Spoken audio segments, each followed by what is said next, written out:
விடுகதைகள். காலையும் மாலையும் நெட்டை, மதியம் குட்டை. நான் யார்?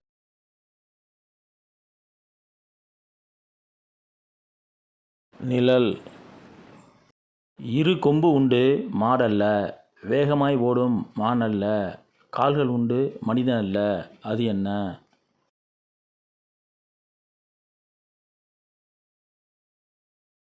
சைக்கிள். இவன் ஒரு பேப்பர்தான், ஆனால் மதிப்போடு இருப்பான். அவன் யார்?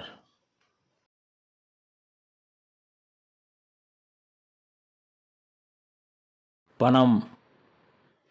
டாக்டர் வந்தாரு, ஊசி போட்டாரு, காசு வாங்க போனாரு. அவர் யார்?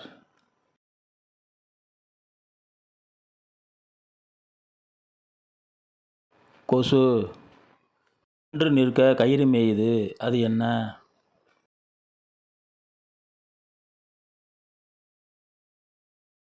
பூசணி கொடி.